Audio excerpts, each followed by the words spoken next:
Yan mga sir, bali ito Toyota Fortuner ma'am no na 2008 model. Yan, bali ang issue ni ma'am blackout. Tapos ito nakalabas din yung check engine. Sana yung check engine na yan wala sa makina yung dahilan. Para ano, pag nawala yan ibig sabihin nun dito lang dahil sa ano, sa panel gauge yung dahilan kaya lumabas yung check engine. Yan, buksan natin to mga sir para makita yung problema. Ay nabuksan na siguro to ma'am, wala nang ano eh. Wala na yung ano, yung lock niya dito. Opo. Baka sinilip siguro. Yan, buksan na lang natin to mga sir para makita. Yung mga sir, ito na yung ano, yung panel gauge ng Toyota Fortuner 2008 model. Yan, galing pa si ma'am ng ano, Mindis Cavite. Bubuksan natin to mga sir para matignan kung bakit siya nag-blackout. Para ma-repair na rin. Hindi pa naman daw ito nabuksan ng iba, sabi ni ma'am. Lolo daw niya lagi gumagamit ito eh.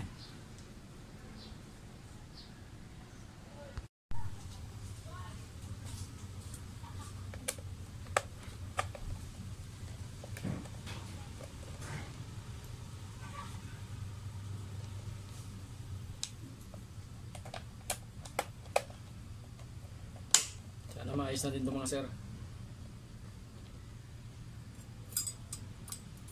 Pareho dito sa ginawa ko kahapon eh, sa taga Tanay ay Antipolo Rizal,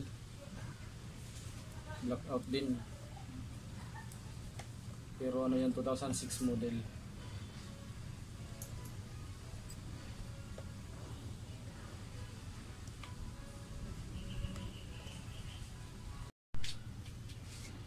Kaya mga sir, na buksan na natin yung ano.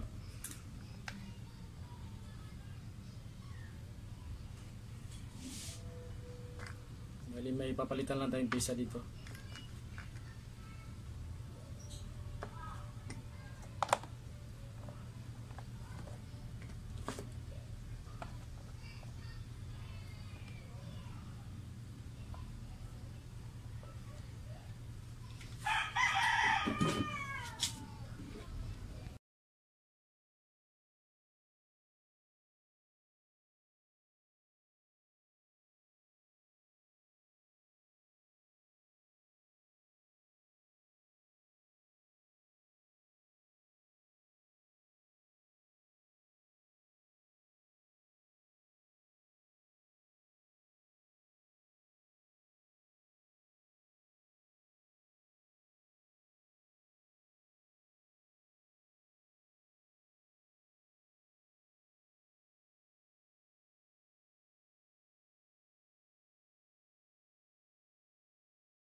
Sir, ayos na. Isasalpak na natin dito sa sasakyan para ma-testing na.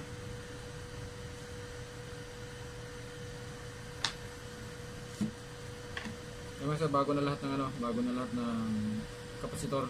Pinalitan ko na lahat para kasi ganun din naman kung itong sira lang ang papalitan, bibigay pa rin katagalan yung luma. Kaya para sabay na sila, parehas na bago, pinalitan ko na lahat.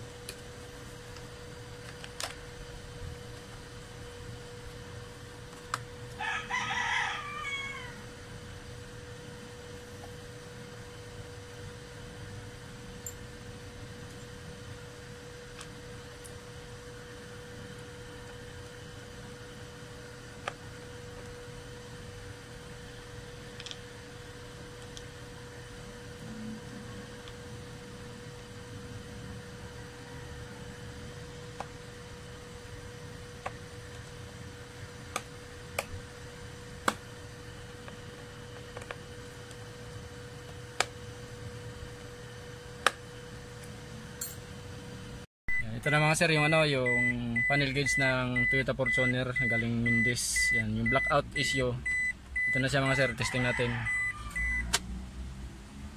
Yan. Yan. Nagana na siya mga sir, yung wala nang gas si ma'am oh. Kasi hindi daw siya nagpagas kanina, tapos yun nga, hindi rin niya monitor. Kasi matagal na rin sila nagpagas eh. Ngayon, sakto lang din yung dating ni ma'am dito. Kunti na rin, naka-warning na oh. Tama-tama naman kasi may gasolinahan dyan paglabas ni ma'am, mamaya magpagas na lang daw siya. Liwanag ng ni ma'am oh, yung panel gauge. Yan. Basta mga sir, i-start natin. Yan, yung check engine ni ma'am, ipapascan na lang daw ni ma'am kasi ayan na, hindi talaga nawala. Baka may problema doon sa makina, sa mga sensor. Yan. Ipapascan na lang daw ni ma'am pagka kung may maabutan pa siya na nag-scan mga shop para malaman kung anong problema dun sa check engine na yan. Yan. Sigurado ako nandun yan sa mga sensor sa makina ang dahilan kaya nalabas ang check engine. Kasi kahapon mga sir, yung taga Antipolo may check engine din siya, pero nung after ko ma-repair yung panel gauge, nawala yung check engine. Pero nung blackout pa siya, kahit naandar ang makina, yung check engine nakalitaw dun sa Fortuner ng taga Antipolo. Pero ngayon ito hindi siya nawala. Yung kahapon yung sa Antipolo, nung na-repair ko na yung panel gauge, hindi na siya blackout, nawala na rin yung check engine. Ito ipapaskan na lang daw ni ma'am to para makita yung dahilan bakit may check engine. Lagyan ko na ng takip to mga sir.